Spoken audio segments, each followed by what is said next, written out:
Hello दोस्तों, my name is आस मोहम्मद। आज मैं आपको बताने वाला हूँ सामाजिक विज्ञान का ये 2016 का पेपर है 10th क्लास का। दोस्तों 2024 के एग्ज़ाम के लिए बहुत ही ज़्यादा इम्पोर्टेंट होने वाला है, क्योंकि बोर्ड जो है वो हर 4 साल बाद रिपीट करता रहता है सिलेबस को, यानी कि पेपर को रिपीट करता रहता है हर 4-5 साल बाद। तो दोस्तों ये एग्ज़ाम में काफ़ी ज़्यादा आपके 2024 के लिए काफ़ी ज़्यादा इम्पोर्टेंट है, तो इसको बना लेना अच्छे से। इसमें से आपको 40 से 45 नंबर का देखने को मिलेगा दोस्तों। मैं गारंटी देता हूं आपको, आप इसे अच्छे से तैयार करके जाना। आपको अगर पास होना है तो इसको अच्छे से बना लें, आप अच्छे नंबर से पास हो जाएंगे बहुत ही कम समय में। ठीक है दोस्तों, चलिए शुरू करते हैं। देखिए, सबसे पहले ये हमें एक कोड दिया जाएगा, पेपर कोड। तो इसको हमें OMR शीट पर भरकर उसमें गोले से भरना होता है। आप इसको गोले से भर लेना, ठीक है। अब दोस्तों देखिए, पूर्णांक इसका 70 नंबर का होता है, 70 नंबर दिए होते हैं, ठीक है। और 3 घंटे 15 मिनट का जो इसका समय होता है करने का वो होता है। और इसको प्रारंभ में पढ़ने के लिए 15 मिनट विद्यार्थियों को दिए जाते हैं, ये आप सभी लोग जानते होंगे। और दोस्तों 2 खंडों में विभाजित होता है ये, के खंड और के खंड, ठीक है। अब चलिए दोस्तों देख लेते हैं कुछ और निर्धारित पॉइंट। अभी इसमें बताया गया है कि प्रश्न के सामने ही उसके अंक दिए जाएंगे कि कितने नंबर का प्रश्न है। और दोस्तों ये 4 प्रकार के क्वेश्चन आते हैं इसमें। एक बहुविकल्पीय, एक अतिलघु, एक लघु उत्तरीय प्रश्न, और चौथा होता है विस्तृत, जो बहुत लॉन्ग क्वेश्चन होता है, ठीक है। अब दोस्तों देखिए, में क्या बताया गया है, के खंड और के खंड में मानचित्रों को उत्तर पुस्तिका में मजबूती से संलग्न करना होता है। और दोस्तों इसमें क्या बताया गया है, ये 5वां नंबर जो है हमारा, इसमें बताया गया है के खंड और खे खंड में कि ये 14वां क्वेश्चन और 28वां क्वेश्चन ये मानचित्र के लिए है। चलिए दोस्तों इसे आगे देख लेते हैं। अब दोस्तों देखिए, सबसे पहले हम क्या करेंगे, बहुविकल्पीय प्रश्न को देख लेते हैं। खंड के में देखेंगे बहुविकल्पीय प्रश्नों को। तो चलिए देखिए, निम्नलिखित विकल्पों में सही उत्तर चुनकर वो अपनी पुस्तिका में लिखिए। तो दोस्तों काफ़ी स्टूडेंट क्या करते हैं, काफ़ी बच्चे क्या गलती करते हैं कि चारों जो ऑप्शन हैं उन्हें उतार लेते हैं। ऐसा बिल्कुल मत करना, आपका टाइम खराब होगा और कुछ नहीं। सिर्फ वही ऑप्शन उतारो जो राइट आंसर है, ठीक है। बाकी जो 3 ऑप्शन है उन्हें मत उतारना, क्योंकि अपना टाइम भी तो बचाना है, क्योंकि वहाँ पर 3 घंटे 3 घंटे मिलते हैं, 3 घंटे 15 मिनट। अगर आप इन्हें उतारने में उतना टाइम वेस्ट कर देंगे तो आप अच्छे से क्वेश्चन नहीं बना पाएंगे। तो दोस्तों मैं ये आपको एडवाइस देता हूँ कि बाकी के जो प्रश्न है उनको मत उतारना, जो आपको राइट आंसर दिख रहा है सिर्फ वही उतारना, ठीक है। अब दोस्तों देख लेते हैं, पहला प्रश्न है हमारा, दक्षिण एशिया क्षेत्र सहयोग संगठन दक्षेप की स्थापना किस वर्ष हुई थी। तो दोस्तों हमारा जो राइट आंसर जाएगा वो 1985 में जाएगा, 1985 में हुई थी। अब देखिए दोस्तों, दूसरा क्वेश्चन है, गुट निरपेक्ष आंदोलन का सर्वप्रथम शिखर सम्मेलन किस नगर में हुआ था। तो दोस्तों वो है ऑप्शन नंबर हमारा के को जाएगा ये राइट आंसर हमारा, कि नई दिल्ली। अब दोस्तों देख लेते हैं क्वेश्चन नंबर 3 क्या है, भारतीय संघ के राज्यों में सबसे बड़ा न्यायालय। तो भारतीय संघ के राज्यों में सबसे बड़ा न्यायालय जो होता है दोस्तों वो सुप्रीम कोर्ट होता है, यानी सर्वोच्च न्यायालय। और दूसरा होता है दोस्तों उच्च न्यायालय, हाई कोर्ट। और तीसरा होता है दोस्तों जिला न्यायालय। और चौथा होता है राजस्व परिषद। अब दोस्तों चलिए देखिए, चौथा क्वेश्चन देख लेते हैं, क्योंकि टाइम की भी दोस्तों हमारे पास बहुत ही शॉर्ट है, इसलिए मैं जल्दी जल्दी बता रहा हूँ, यानी समझाने के लिए काफ़ी देर लग जाएगी, ठीक है। तो वीडियो ताकि लंबी ना हो इसलिए मैं जल्दी जल्दी करा रहा हूँ। भारत के संघीय व्यवस्थापिका का नाम क्या है दोस्तों, तो उसका नाम है संसद, ठीक है। अब देखिए दोस्तों, क्वेश्चन नंबर 5 में देख लीजिए। क्वेश्चन नंबर 5 क्या है, कौन सा देश सुरक्षा परिषद का स्थायी सदस्य नहीं है। तो कौन सा देश सुरक्षा परिषद का स्थायी सदस्य नहीं है, तो दोस्तों हमारा राइट आंसर जाएगा खे को, जापान। अब दोस्तों देखिए, छठा प्रश्न क्या कह रहा है हमारा, कि राज्यसभा का पदेन सभापति होता है। तो राज्यसभा का जो पदेन सभापति होता है तो वो होता है दोस्तों उपराष्ट्रपति, उपराष्ट्रपति होता है। चलिए दोस्तों अब देख लेते हैं, नेक्स्ट पेपर को देख लेते हैं। अब दोस्तों अति लघु वाले प्रश्न आ गए, अति लघु उत्तरीय प्रश्न। तो दोस्तों ये क्या है, यूरोप में क्वेश्चन नंबर 7वां है, यूरोप में धर्म सुधार आंदोलन के 2 प्रमुख नेताओं के नाम लिखिए। जो यूरोप के धर्म सुधार नेता हैं उनके नाम है जॉन बाइकिलक और दूसरा है दोस्तों जॉन हस। ये 2 नाम हैं जो कि यूरोप के धर्म सुधार आंदोलन नेता हैं। ठीक है। अब दोस्तों 8वां प्रश्न है, क्वेश्चन नंबर 8 क्या है हमारा, लोक अदालतों की किन्हीं दो विशेषताओं का उल्लेख कीजिए। तो जो लोकसभा की 2 विशेषताएं, उसका पहला है 2 पक्षों में वाद विवाद का समाधान, 2 पक्षों में वाद विवाद का समाधान कराना और न्यायालय से रुके हुए मामले को आगे बढ़ाना। ठीक है, ये 2 आप विशेषताओं को लिख देना। ठीक है दोस्तों। अब देखिए दोस्तों क्या करना है, अगला प्रश्न हमारा क्या है, ये तो दोस्तों आपको सबको ही याद होगा, बहुत ही आसान सा प्रश्न है कि अमेरिका की खोज किसने की और कब की। ठीक है, एवं कब की। तो देखिए, तो हम जानते हैं कि भारत की खोज किसने की थी, वास्को डी गामा ने, और अमेरिका की खोज किसने की, कोलंबस ने।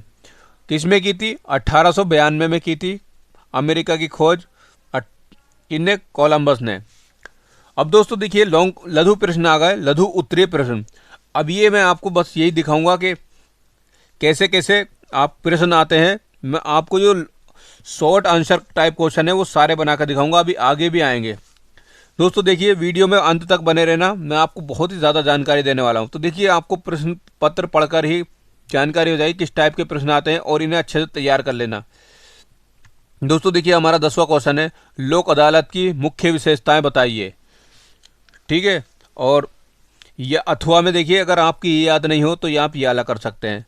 राज्यपाल के अधिकारों पर प्रकाश डालिए, 2 उदाहरण दीजिए। दोस्तों क्वेश्चन नंबर हमारा 11वां है, 11 क्वेश्चन नंबर, विधान परिषद के किन्हीं 2 वित्तीय शक्तियों का उल्लेख कीजिए। अथवा में दिया है दोस्तों, देखिए चाहे अगर आपकी ये याद नहीं है तो ये कर सकते हैं। क्या है, महात्मा गांधी द्वारा चलाए गए किन्हीं 2 आंदोलन के विषय में संक्षेप लिखिए। अगर आपको ये याद नहीं है तो ये लिख सकते हैं महात्मा गांधी का आंदोलन के बारे में। ठीक है, ये पढ़ के जरूर जाना दोस्तों। अब दोस्तों देखिए 12वां क्वेश्चन है, दीर्घ वाले, दीर्घ चल गए ये। ठीक है, सार से आप क्या समझते हैं और इनके प्रमुख उद्देश्यों का वर्णन कीजिए।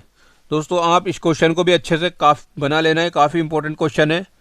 और दोस्तों ये है, आर्य समाज की स्थापना किसने की थी, उनके प्रमुख सिद्धांत व कार्य का वर्णन कीजिए। आप इसको भी तैयार करके जाना।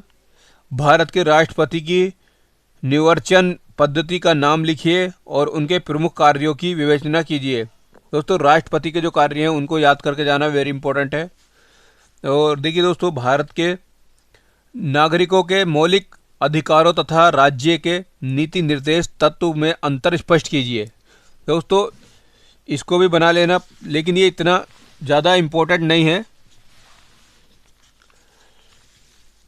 अब दोस्तों चलिए देखिए, मानचित्र संबंधित क्वेश्चन आ गए हैं। ये 2016 का है इसलिए काफ़ी पुराना हो गया। अब दोस्तों देखिए मानचित्र संबंधित प्रश्न। अब ये जो प्रश्न है ये मानचित्र में दर्शाने वाले हैं दोस्तों। क्या है, चिन्ह द्वारा नाम सहित दर्शाइए कि सही नाम क्या है, निर्धारित कीजिए। वह नगर जहां भारतीय वायुसेना का मुख्यालय है। तो दोस्तों लिख देना आप दिल्ली में। ठीक है, दिल्ली में लिख देना दोस्तों, दिल्ली में है। अब वो मानचित्र में लिखना है आपको, जो ये नाम बताया कहाँ पर है, दिल्ली में। आपको पहले पता होना चाहिए कहाँ पर है, फिर वो लिख देना वहाँ पर भारत में दिल्ली कहाँ पर पड़ता है तो वहीं पर छाप देना। ठीक है, और इसमें ज़्यादा कुछ नहीं करना होता है। आपको एक मानचित्र मिलेगा और उस मानचित्र में आप वहीं पर लिख देना दिल्ली। ठीक है। और दोस्तों देखिए दूसरा, वह स्थान जहाँ ख्वाजा मोइनुद्दीन चिश्ती की दरगाह स्थित है। तो ख्वाजा मोइनुद्दीन चिश्ती की जो दरगाह है कहाँ पर है दोस्तों, अजमेर में। कहाँ पर है, अजमेर में। अब दोस्तों देखिए, खंड तीसरा न खंड है वह स्थान जहां आनंद भवन स्थित है। तो दोस्तों वो उत्तर प्रदेश के प्रयागराज में स्थित है। कहाँ पर? उत्तर प्रदेश के प्रयागराज में आनंद भवन स्थित है। तो आप जो है उत्तर प्रदेश पर भी छापे आएंगे आनंद भवन, तो कोई दिक्कत नहीं होने वाली, आपको पूरे नंबर मिलेंगे दोस्तों, नंबर बिल्कुल नहीं कटेगा आपका। अब देखिए दोस्तों, चौथा खंड क्या कह रहा है? वह स्थान जहां 1857 ईस्वी की क्रांति का आरंभ हुआ। तो दोस्तों वो क्या है? उत्तर प्रदेश के मेरठ जिले में, उत्तर प्रदेश के मेरठ जिले में जो है 1857 की क्रांति का आरंभ हुआ। अब दोस्तों वह स्थान जहां कुतुब मीनार स्थित है, ये तो सब आप लोग सभी जानते ही होंगे। तो ये कहाँ है? दिल्ली में, नई दिल्ली में लिख सकते हैं, ठीक है। अब दोस्तों देखिए, ये फिर से मानचित्र कार्य वाले विकल्प आ गए, और जो मानचित्र वाले हैं वही इसको दर्शाना, ठीक है। निम्नलिखित प्रश्नों के उत्तर अपनी पुस्तिका में लिखिए और मानचित्र का प्रयोग कीजिए। अब देखिए दोस्तों, भारत की वायुसेना का मुख्यालय किस में है? उस राज्य तथा संघीय क्षेत्र का नाम लिखिए जहां वह नगर स्थित है। तो दोस्तों इसको मैं बता दूं, ये दिल्ली में है। कहां पर है? दिल्ली में, लिख लेना आप इसे, दिल्ली में है। अब देखिए, ख्वाजा मोइनुद्दीन चिश्ती की दरगाह, दोस्तों ये बिल्कुल सेम यही है जो यहाँ पर है, जो यहाँ पर है सेम वही यहीं पर दे दिया, और कुछ नहीं है, दोनों सेम ही है ये। तो इसको ना ही पढ़े तो बेहतर है, ठीक है। मैंने अभी से बता दिया। ख्वाजा मोइनुद्दीन चिश्ती की दरगाह कहाँ पर है? अजमेर में है। आनंद भवन किस नगर में, किस राज्य में स्थित है? तो उत्तर प्रदेश प्रयागराज में स्थित है। 1857 की क्रांति का प्रारंभ किस राज्य तथा राज्य में हुआ था? ठीक है, स्थान और राज्य में हुआ था। तो दोस्तों उत्तर प्रदेश के मेरठ जिले में हुआ था। अब कुतुब मीनार कहाँ पर स्थित है? तो नई दिल्ली। अब दोस्तों देख सकते हैं बहुविकल्पी फिर से आ गए। अब खे खंड हमारा स्टार्ट हो गया दोस्तों, यहाँ से हमारा खे खंड स्टार्ट हो चुका है। देखिए खंड खे। अब दोस्तों इसमें क्या है? निम्नलिखित में से किन्हीं उत्तर चुनकर पुस्तिका में लिखिए। तो देखिए इसमें बहुविकल्पीय प्रश्न मैं आपको सारे बता दूंगा, एक भी नहीं छोड़ूंगा दोस्तों। हो सके तो मैं अति लघु भी बता दूंगा, लेकिन अभी टाइम की शॉर्ट है, आप इसको ही बना लेना, ठीक है। इनमें से ही काफ़ी नंबर का आ जाएगा। अगर आप अपनी पास से तैयारी कर रहे हैं तो आपको इसमें से काफ़ी आप खुद ही बना रहे होंगे दोस्तों, आप खुद ही बना लेंगे, आप खुद ही बना रहे होंगे अगर आपने थोड़ी बहुत तैयारी कर रखी होगी तो। देखिए मैक मोहन रेखा स्थित है दोस्तों। क्वेश्चन नंबर 15 है, मैक मोहन रेखा जो है स्थित है, कहाँ पर स्थित है? तो दोस्तों इसमें जो राइट आंसर जाएगा वो हमारा घे को जाएगा। भारत व चीन के मध्य, भारत व चीन के मध्य मैक मोहन रेखा स्थित है। अब दोस्तों हमारा जो क्वेश्चन नंबर जो 16 है, भारत की जनगणना 2011 के अनुसार की जनसंख्या है। मतलब ये कह रहा है दोस्तों कि 2011 में भारत की जनसंख्या कितनी थी, आबादी कितनी थी, उसमें कितने लोग रहते थे, ठीक है। मैंने बिल्कुल बेसिक से समझा दिया दोस्तों। देखिए तो उसमें हमारा जो राइट आंसर जाएगा वो जाएगा 12 करोड़ को, 12 करोड़ 10 लाख 19 दोस्तों बहुत ज़्यादा है। इकाई, दाई, सैकड़ा, हजार, 10,000, लाख, 10 लाख, करोड़, 10 करोड़, अरब। तो दोस्तों पूरे भारत की जनसंख्या थी वो थी 1 अरब 21 करोड़, 1 अरब 21 करोड़ 1,93,422। दोस्तों राइट आंसर जाएगा हमारा खे को। तो दोस्तों चलिए अब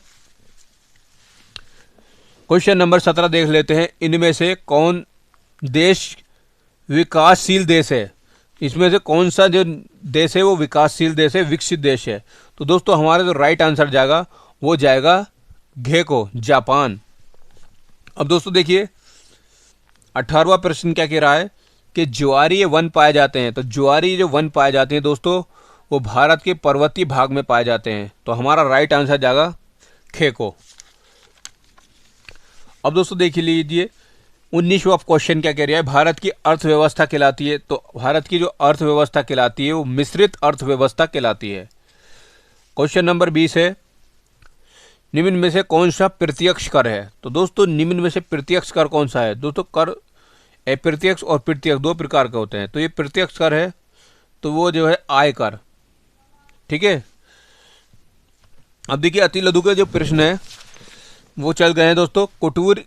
कुटीर और लघु उद्योग का परिभाषित कीजिए। और क्वेश्चन नंबर 22 क्या है, लिंगानुपात से आप क्या समझते हैं, भारत के किस राज्य में लिंगानुपात सबसे कम है। दोस्तों बना लेना, बहुत ही ज़्यादा इंपॉर्टेंट है दोनों क्वेश्चन। आयात निर्यात में अंतर बताइए तथा आयातित किन्हीं दो वस्तुओं के नाम बताइए। दोस्तों आयात निर्यात का मतलब होता है इंपोर्ट और एक्सपोर्ट। जो विदेश इंडिया से बाहर को माल भेजा जाता है उसे निर्यात बोलते हैं, और जो बाहर को आता है उसे आयात बोलते हैं, ठीक है। तो उन्हीं दो वस्तुओं के नाम पूछ रहा है क्या क्या आते हैं, ठीक है।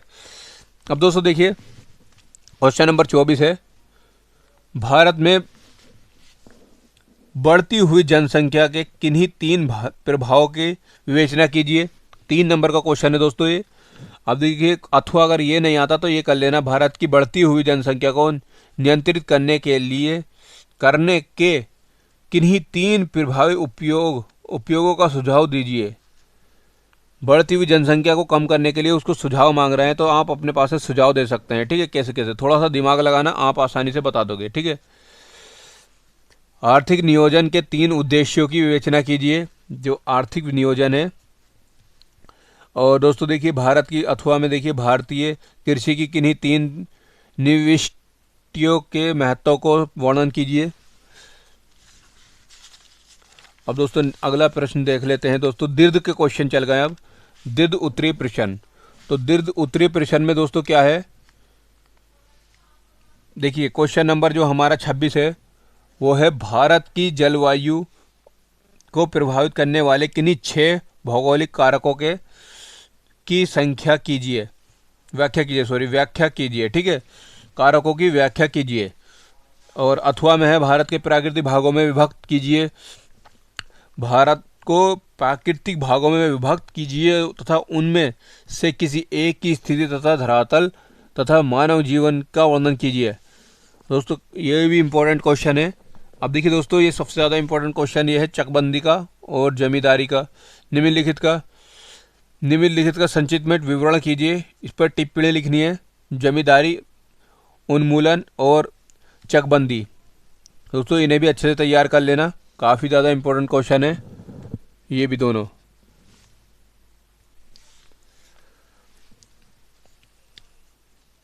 दोस्तों देखिए अब अथवा में अगर आपसे ये नहीं आए तो ये लिख देना। ये भी 6 नंबर का क्वेश्चन है दोस्तों, कि भारत में औद्योगिक उत्पादकता बढ़ने के लिए 6 सुझाव दीजिए। अब दोस्तों नेक्स्ट क्वेश्चन देख लेते हैं। मानचित्र वाला कार्य फिर से आ गया। दोस्तों मानचित्र वाले कार्य में कुछ नहीं करना, ये दिए होते हैं, सिर्फ उन्हें ही अपने नक्शे पर छापना होता है और कुछ नहीं करना होता है। कावेरी नदी का चिंदवारा नाम सहित, तप्तु पर्वत चिंदवारा नाम सहित, एक चाय उत्पादक क्षेत्र नाम सहित द्वारा, ठीक है, चिंदवारा। रायपुर चिन्ह का नाम द्वारा, ठीक है, चिंदवारा नाम सहित। इलाहाबाद के कोलकाता रेल मार्ग नाम सहित लिखना है, ठीक है, चिंदवारा नाम सहित। अब दोस्तों लास्ट में जो प्रश्न बचता है वो बचता है किन के लिए, दृष्टिबाधित विद्यार्थियों के लिए। दृष्टिबाधित का मतलब है जो कि आंखों से कमजोर है, जिन्हें नहीं दिखता, बहुत कम दिखता है। ये प्रश्न उनके लिए है। जो बच्चे दृष्टिबाधित हैं वो वीडियो को देख रहे हैं तो ये प्रश्न सारे उन्हीं के लिए बन रहे हैं, मैंने इनको भी समझाया। तो दोस्तों देखिए क्या है, निम्नलिखित के प्रश्नों को उत्तर पुस्तिका में लिखिए, मानचित्र का प्रयोग ना कीजिए। मना कर दिया दोस्तों, मानचित्र का प्रयोग ना कीजिए। अब दोस्तों उत्तर ही लिखना है, मानचित्र का प्रयोग नहीं करना, सिर्फ उत्तर लिखना है, ठीक है। नर्मदा नदी किस सागर में गिरती है, तो दोस्तों आंसर हो जाएगा हमारा अरब सागर में। अब दोस्तों क्वेश्चन नंबर खंड क्या है हमारा दूसरा, इलाहाबाद से दिल्ली रेल मार्ग के एक स्टेशन का नाम, तो दोस्तों एक कानपुर पड़ेगा और एक फतेहपुर, कोई सा भी याद कर लेना, ठीक है, दोनों ही पढ़ते हैं। और छत्तीसगढ़ की राजधानी क्या है, दोस्तों छत्तीसगढ़ की राजधानी है रायपुर। और दोस्तों भारत के एक सीमेंट उद्योग केंद्र का नाम लिखिए, तो उसका नाम है राजस्थान। भारत के एक कोयला उत्पादक राज्य का नाम लिखिए, तो छत्तीसगढ़।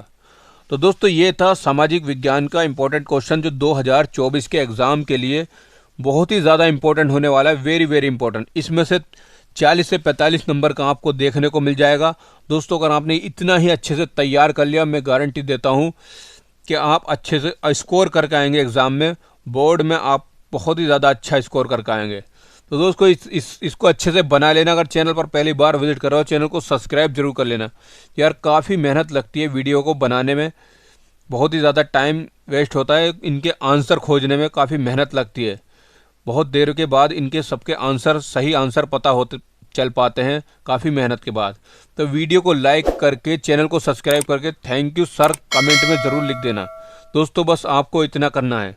तो मिलते हैं फिर नेक्स्ट वीडियो में। सब्सक्राइब करना और लाइक करना ना भूलें। Thank you for watching this video.